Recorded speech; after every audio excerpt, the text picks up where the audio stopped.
Hello YouTube, these are the 10 tips I offer you to help you in hunting. They're based on 10 mistakes I've made in the past. And compare, let me know what mistakes you've made, and if any of these mistakes sound familiar, let me know which ones are the ones you can identify or you've also experienced. Okay, tip number one, well, from lesson number one, walking into the woods with my muzzleloader. I didn't have the gun capped because I wanted to be ultra safe. I walked in, about 20 yards in out of the truck, boom, big fat hog showed up. And if I had my gun properly loaded, I might have had a shot at him. And here's a view of the animal from that's me, by the way, on this side. All right, my mistake number two, still hunting with my muzzleloader. I saw some ears moving in some brush and I identified a buck, a nice big spike. And I saw his head, just his head, in the trees, in the bush, in the hardwoods. And I want to get a little closer, take a step in, so I can study my muzzleloader up against one of those limbs on the far side of the trail after I surveyed the situation for about 30 seconds. So I have plenty of time to get the buck nervous. I took one step in towards the tree so I could lean up my muzzleloader, and he just erupted, turned inside out, and he was gone. Okay, number three. The mistake I made in this one was I did not fire my caps before the muzzleloading hunt. Always fire some caps, at least one, to remove the moisture. This is a very moistury day, very moist. I have moisture in the air. And after about 4 or 5 hours of hunting, I was coming down my tree stand, and I got almost like 4 feet off the ground. I was almost the ground level when I heard some pigs showing up, busting through the grass, and I fired, and nothing. Just the cap went off, but no kaboom. So that was mistake number three. Don't do that. That's so avoidable. All right, mistake number four. Again, not thinking I was going to be able to see a deer or a hog or anything because I don't see anything. I never see anything. So, and my bow was a bare whitetail two bow. This back in the early '80s. I had no sight because the sights move around, and so the sight was broken. So I just go out there. I like to be in the woods. A hog showed up about 4 yards away, and you can see I just shot right over his back, really close, slam dunk. It was a gimme, chip shot. Should have had it. But nah. Huh. Number five, the big white hog. The problem here was I got greedy. I'm still hunting. I'm walking through the trail. A light drizzle rained, or it just rained. A very light drizzle rain. And I see a hog about 20 yards away. Oh, he's got his face behind palmetto bushes. Let me get closer. All right, 18 yards. Let me get closer. 15 yards. Let me get closer. I'm thinking in my mind, let's get within 10 yards. Let's, 15 yards was tops. When I got to that step in, 14, 13, he erupted, turned inside out. I don't know if he just caught wind of me or he saw me, peripheral vision. I don't know how he did it. It was a Houdini. There was no indication that he was onto me. It was just boom, it was gone. Okay, don't be greedy. Number six. The problem here was, again, not taking it too serious. I didn't have a rifle. I had an 870, a Remington 870 shotgun pump. And it was okay, I guess, for what I was doing. I was basically an archer, bow hunter. So I had set up for a trail, but the shotgun would be like 10 yards max. And after hunting there, since I was there since pre-dawn, when I got off the tree stand, like around 11 o'clock, when I got down, and there I saw a buck about 40 yards away. I shot at him with this buckshot shotgun, and he just took off. Then I searched for the blood. There was no blood, and I thought I might have been able to pull this off. But if I had brought a rifle, and I didn't have one, I would have gotten one if I had taken this very serious and thought I was going to see something. So again, always feel like you're going to see something because you never know.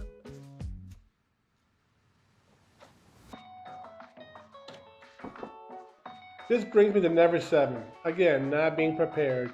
That seems to be a common theme here, not being prepared. You're not prepared. That's what happens. A muzzleloader, I didn't put a scope on it because I couldn't afford it. I don't want to drop $100 or even $100. I was young and still trying to make it right, 18, 19, whatever. But I just bought a CVA for $100, and I was just going to use it with the iron sights. And I shot a little bit, and I knew that at 25 yards, it was pulling off to one side or the other, an inch and a half, 2 inches to the left or to the right. What I don't remember, so long ago. And this deer showed up. I was sitting down on my butt, because I'm thinking that this is where I expected to see a deer. And I saw his head and his long neck. So I took a shot at his neck. I missed. Not a speck of blood. Nada. Be prepared. Okay. Which brings me to number 8. Still hunting on this trail with a 37-pound compound bow. I don't know why I got the 37-pound bow. I didn't really understand what I was buying when I bought this thing. It was at a Sports Authority or whatever, and 3 little pace across the road, and I was using it was crossing a trail, not a road. A multi-tipped broadhead, so it's like a chisel tip, one of those bone-crushing type tips. It was not a cut-on-contact broadhead, and I shot at a pig, about shoulder, up high in the shoulder area. There was no penetration. The pig ran off, but the arrow kind of lodged in a little bit. The arrow just fell out after just, I don't know, a yard or two. And what was the lesson learned here? Have proper poundage, proper power. Have something with some gusto, some oomph. And yeah, you may say, well, if you had made a better shot, but I think that was a shot that should have been, it was a good enough shot. It should have had a different result. Again, the common theme, be prepared. I didn't have a stronger bow, not because I couldn't afford it. I made a mistake in the purchase and didn't correct the mistake. Mistake number 9. That's me. I'm in a tree stand about 15 feet up. I'm overlooking some hardwoods, and I hear this loud sound, a big bulldozer coming through. It was a big old 250 pound hog. I didn't know what it was until he came to the about 25 yards away. And then when he stepped out, I wasn't mentally prepared. I just should have been drawing back or getting ready to shoot.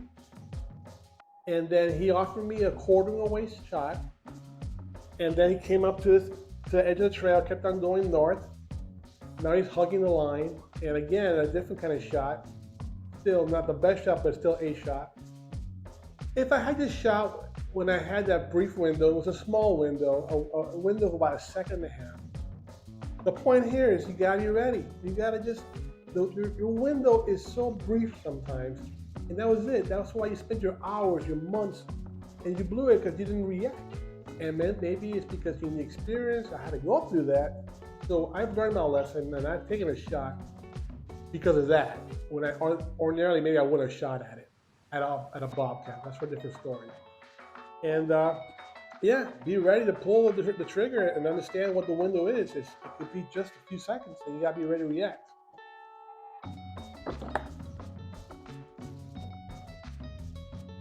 Story lesson number 10. This was the first legal deer that I had an opportunity at, and I didn't shoot at it because I didn't know the rules. I didn't read regulations. The does were legal, and I didn't shoot at this doe because I didn't know it was legal to shoot a doe or not. 30-yard shot. Yeah, right there, broadside. A shot that I was deadly at that summer. Should have had him.